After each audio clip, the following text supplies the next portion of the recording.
Hey, this is Dave DeCamp from antiwar.com. This is anti-war news for Wednesday, July 9th, 2025.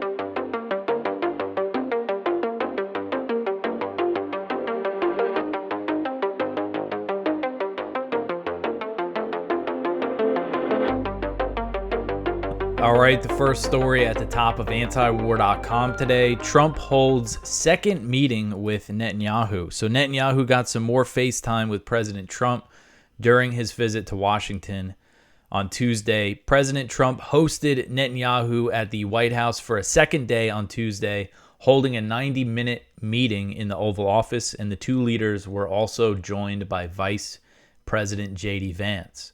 According to media reports, the purpose of the meeting was to discuss the potential for a Gaza ceasefire deal.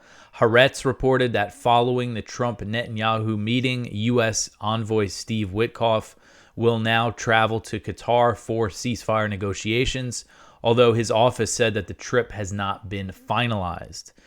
And the negotiations in Doha are focusing on the potential of a 60-day ceasefire during which the two sides are supposed to negotiate a long-term deal.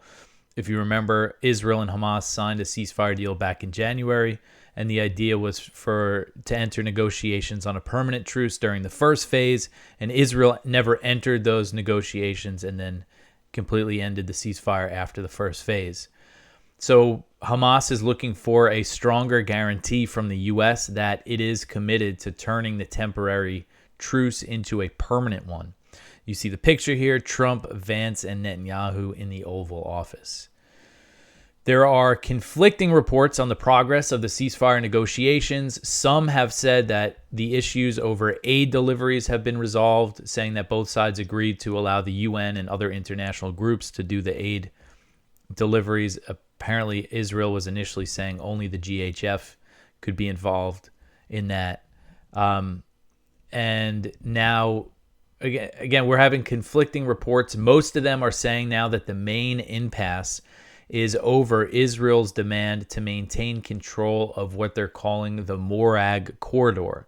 And this is the strip of land between the southern cities of Rafah and Khan Yunis.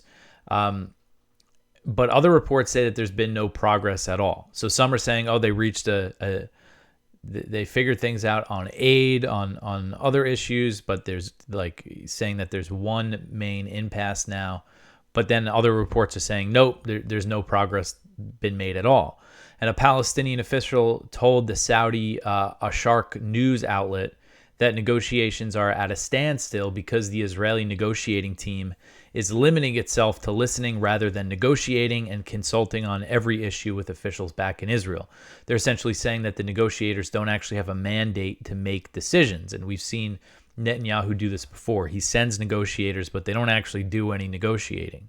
And this official said that it was a continuation of the stalling policy of Prime Minister Netanyahu to obstruct any potential agreement.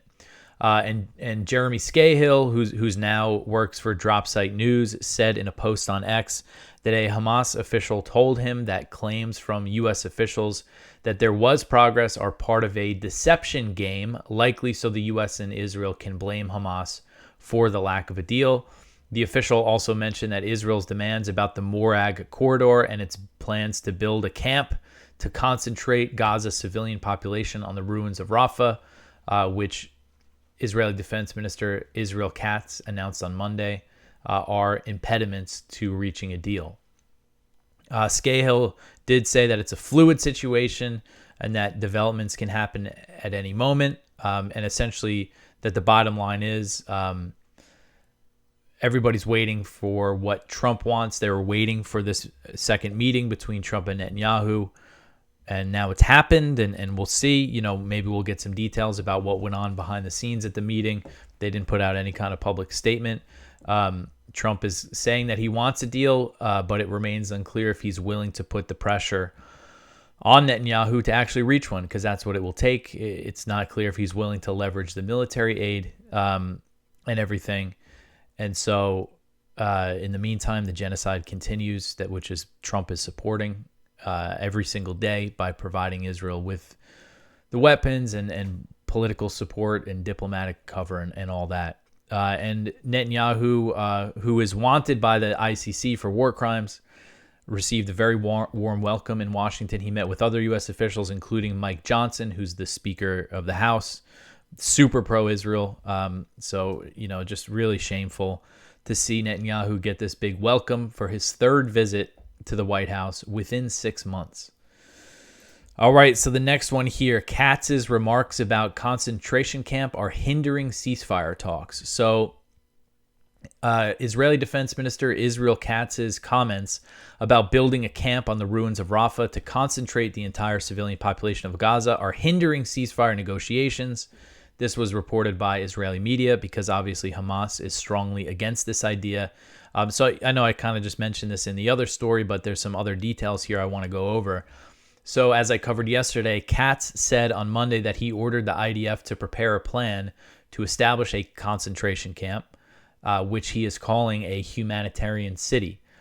And some people have given me a hard time for calling it a concentration camp, but it's literally the definition: forcibly concentrating a civilian population into a tiny area like this. I mean, it's literally the definition of a concentration camp.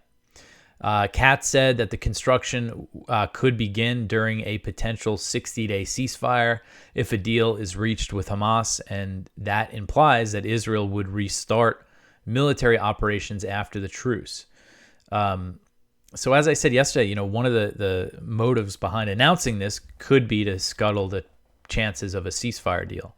Because obviously if Hamas is looking for a permanent ceasefire and he's saying we're going to build a camp to push all the civilians into during the ceasefire, then obviously they're not planning on anything permanent. So there's a report from Israel's Khan public broadcaster that did say there'd been other progress on the ceasefire negotiations, but again, this issue is a major one. And Haaretz reported that Netanyahu supports Katz's plan for a concentration camp in Rafah, and that he has not ruled out the idea of Israel running it.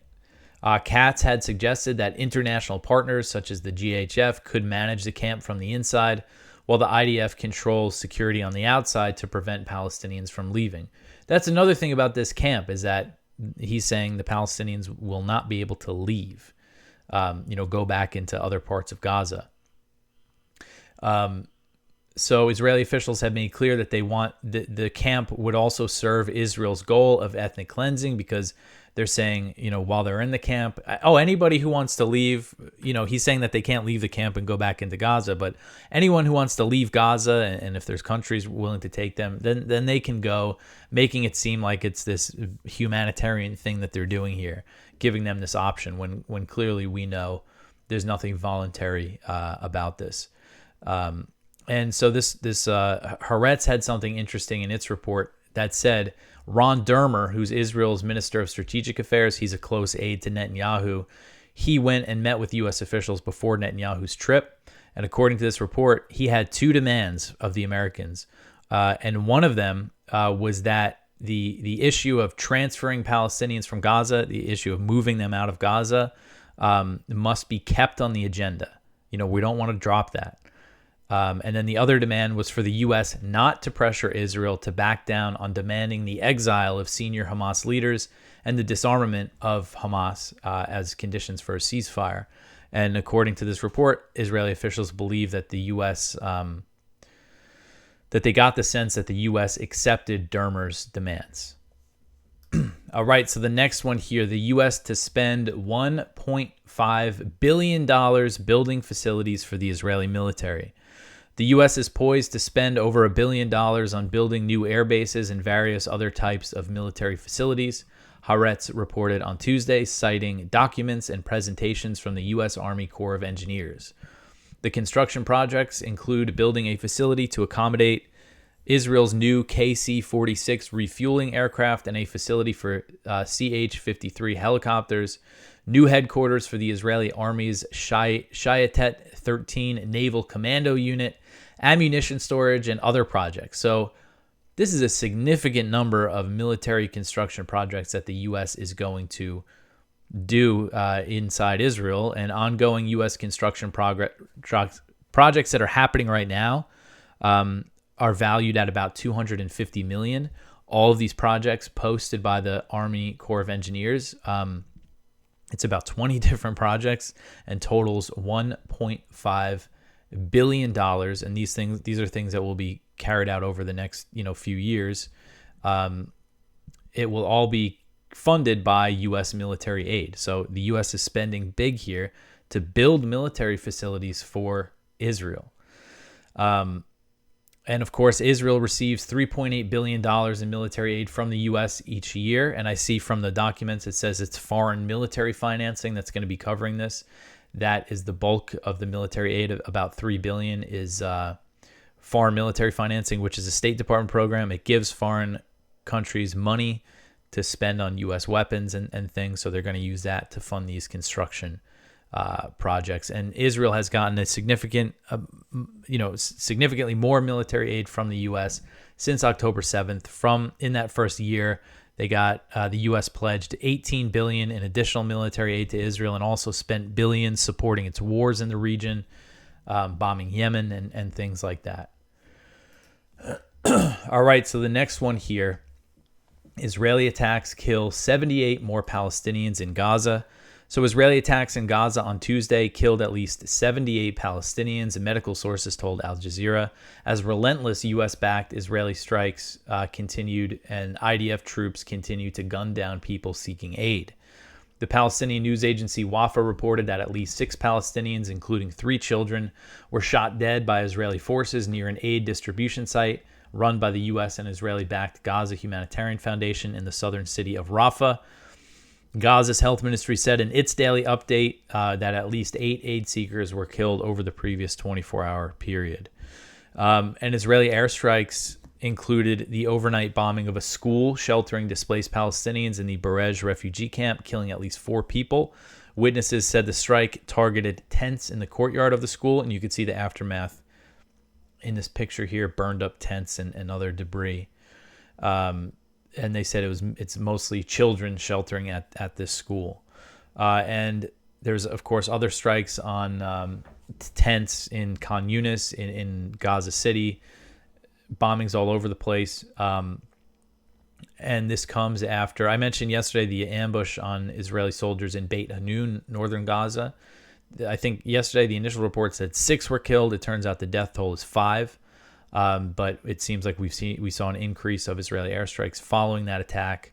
And then the Al-Qasam's brigade, which is Hamas's armed wing, they announced on Tuesday another attack on an Israeli military bulldozer. Haven't seen confirmation from Israel on that, if anybody was killed or anything. But a lot of times in response to these big casualty events among Israeli soldiers, we see them really ramp up the airstrikes.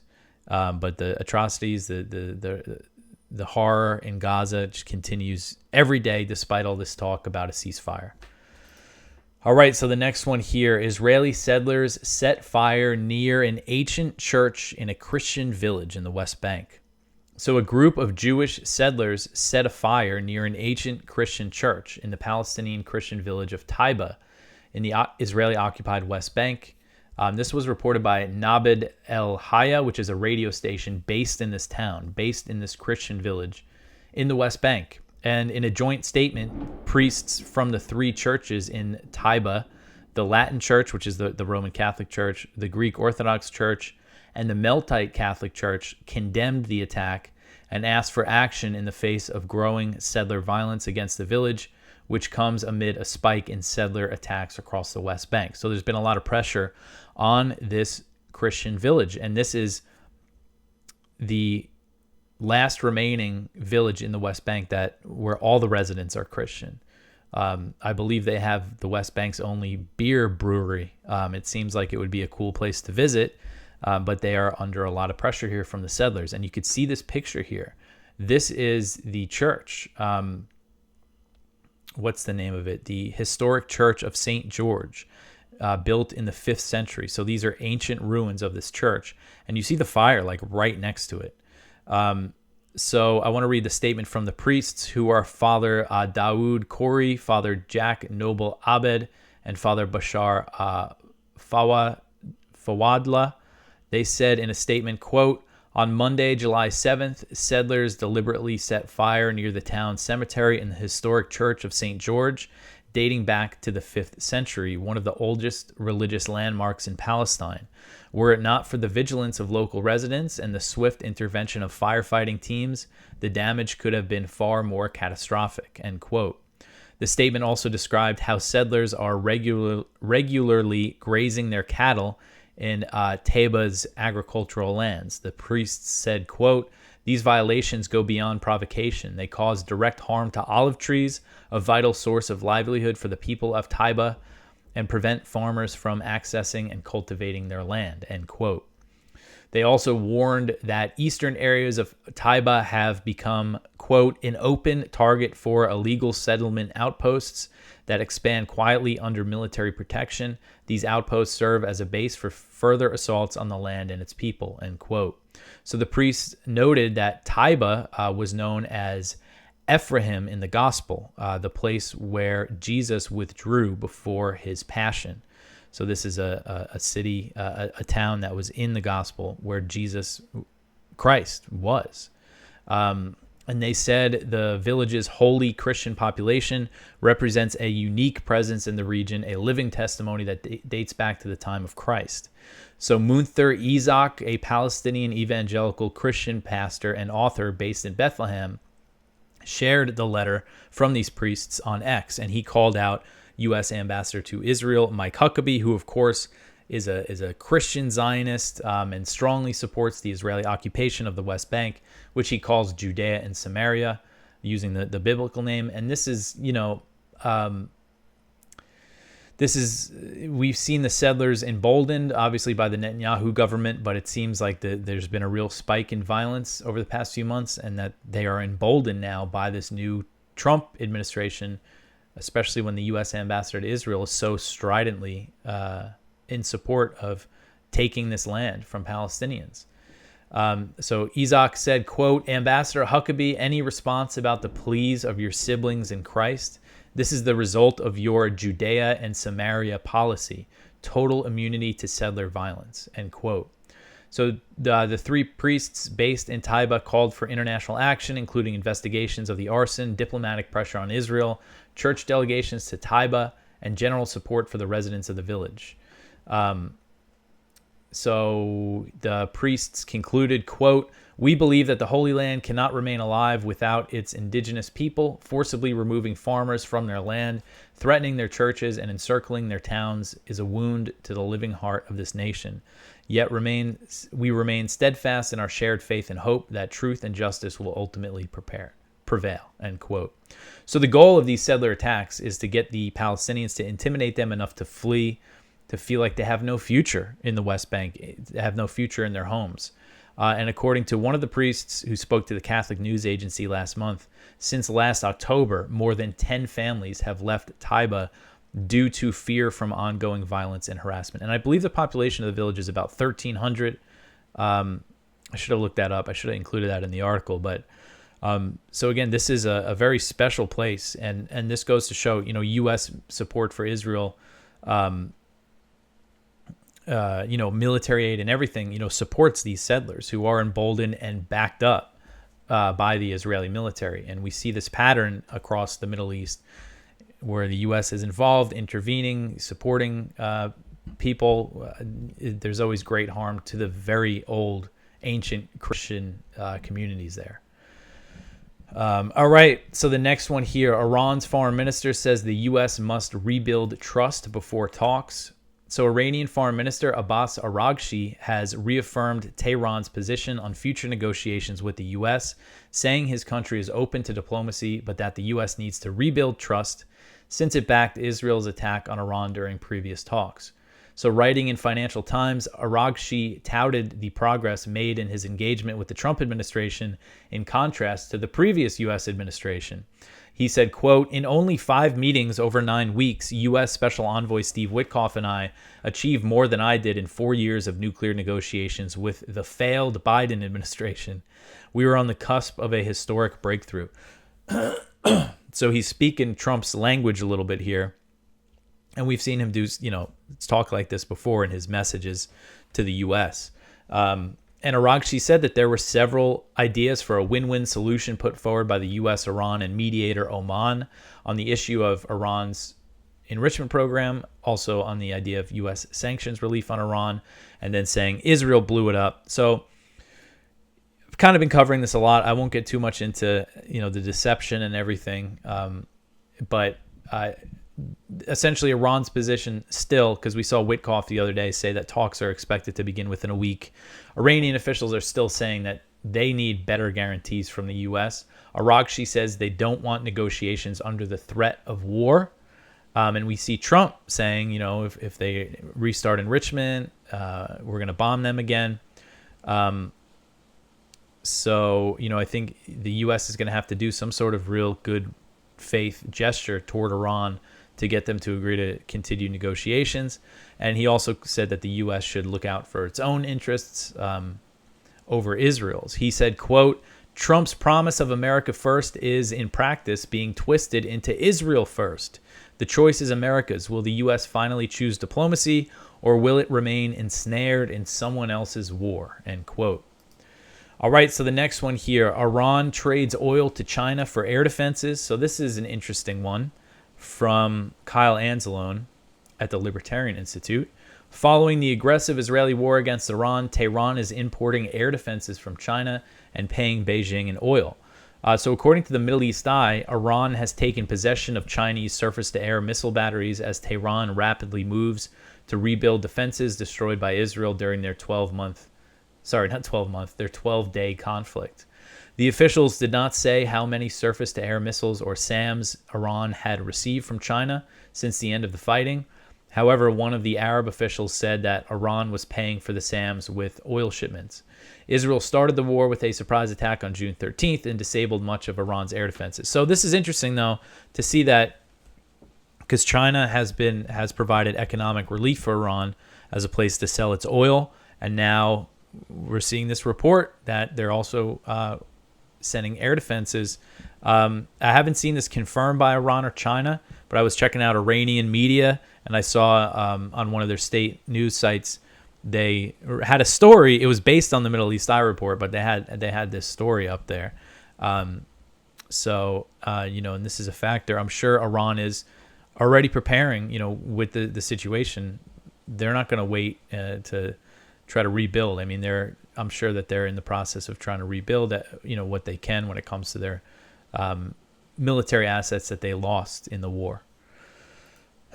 All right, so the next one here, Trump says he is sending more weapons to Ukraine. So President Trump said on Tuesday that he would be sending more weapons to Ukraine after his administration paused the shipment of certain munitions, including Patriot air defense missiles. I have to fix that. He actually said this on Monday. This was something that he said when he was speaking to reporters with Netanyahu. So when asked if he would send more arms to Ukraine, Trump said, quote, "We have to. They have to be able to defend themselves. They're getting hit very hard now. We're going to send some more weapons, defensive weapons primarily." End quote. Following the president's comments, the Pentagon released a statement affirming that U.S. defensive weapons were on the way to Ukraine.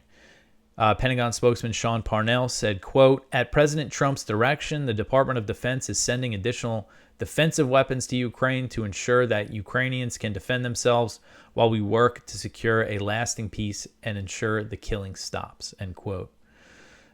Saying that this is America first. While the administration never specified which weapons shipments were paused, the media report said that it applied to Patriots, munitions for the HIMARS rocket systems, artillery shells, and Stinger anti-aircraft missiles.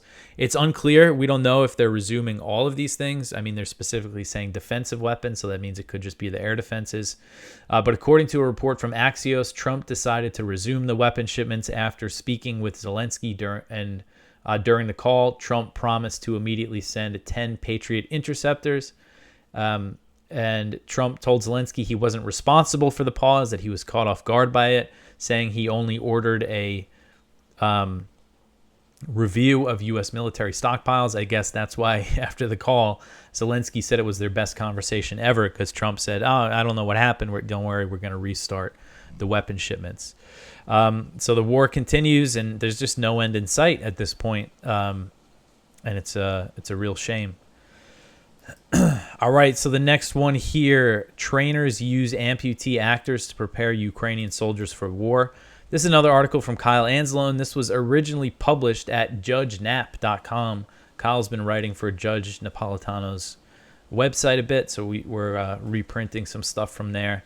So this is a depressing story. So losing a limb on the battlefield in Ukraine has become so common that military instructors in the UK have hired amputee actors to prepare the young men for what they will see in war. Colonel Boardman, commander of the UK's training program for Ukrainian soldiers, told Business Insider, quote, "Quite a lot of them are amputees. That adds a real sense of realism to the exercises. When you come across the casualty and it's someone with a leg missing at the knee and lots of theater makeup all over them. And the idea is to bring a bit of shock and a little bit of reality to really get the recruit into the moment, to make them really think it's a genuine casualty they're having to deal with. Actually putting a tourniquet on a stump is different to putting a tourniquet on a healthy leg," end quote. So NATO members have trained tens of thousands of Ukrainian soldiers to feed into the meat grinder with Russia. Many Western politicians tout the proxy war in Ukraine as successfully weakening Russia without their own soldiers dying. You see this rhetoric, we've seen it from Lindsey Graham, that, it's great, all these Russians are dying and no Americans are being killed. And what they're essentially saying is, who cares about all those Ukrainians being killed? And we've seen Lindsey Graham, and this was something Tony Blinken, the Biden administration, started saying publicly, complaining that they have the Ukraine's minimum age for conscription is 25. They want it to be down to 18. They want to send the young men out onto the front lines into the meat grinder. So again, it's just a really depressing story, especially with the backdrop that this war just does not seem like it's going to end anytime soon. All right, so the next one here, Israeli strike in North Lebanon kills 3. This article is from Jason Ditz. So Israel continued its attacks on Lebanon today in violation of the ceasefire that has been in place since November. On Tuesday, they attacked in Lebanon's far north, hitting the city of Tripoli in a strike that killed at least 3 and wounded 13 others. It targeted a vehicle, killing the driver and causing casualties around the area. Details of who all the casualties were are still not clear. The IDF is claiming that they killed a key Hamas terrorist in the attack. The IDF statement didn't elaborate, though some Israeli media outlets have since claimed that the man was Mahrin Mustafa Bajor, who they say was a Hamas planning department chief, and Hamas has not commented on the matter. So there's been no independent confirmation that it was a Hamas guy, but 3 people were killed, and apparently 1 in the car and 2 around it. And even if it is a Hamas guy all the way up in Tripoli, how does he threaten Israel? So it's just another flagrant violation of Israel's so-called ceasefire with Lebanon. So that is it. I left up the Somalia airstrike one from yesterday, just trying to keep that on people's minds. Go check out our Viewpoints. We have one from Keith Knight, The Unpopular Truth About Foreign Aid. One from Andre Mazzarino, Illness and Endless Wars. One from Mariam Barghouti, The Deadliest Period in History for Palestinian Prisoners in Israeli Detention. One from Eldar Mamdov, Why Trump Should Stay Out of Israel's War on Iran. And our spotlight is from Trita Parsi, Why Israel is Now Turning Its Sights on Turkey. So please go check all that out. You could always support this show by liking, subscribing, commenting, all that stuff that I always say. One thing, I haven't talked about this, but a lot of Trump supporters are angry at him over the whole Epstein thing. His FBI and DOJ say, there was no blackmail or anything. Everybody's innocent, and he definitely killed himself. It's just so absurd. But anyway, I'm sure you're all aware of that at this point. One thing I want to mention too, when it comes to the show, sponsors. If anyone is interested if anybody has a business or a company and wants to do ads on the show, I'm going to start opening it up to that. I've had a few people reach out to me. If you haven't heard back from me, you will very soon. But anyway, that is it. Also, go watch Scott Horton on Tucker Carlson if you haven't seen that yet. It's 3 hours long and it's totally worth it. And anyway, speaking of Scott, who is from Texas, if anyone is in Texas near those floods, that is just absolutely horrific what happened. The death toll is so high and so many kids died. I just can't imagine. So, our thoughts are with you if you're over there. But anyway, that is it for me for today. I will be back tomorrow with some more news. Pray for peace, and thanks for listening.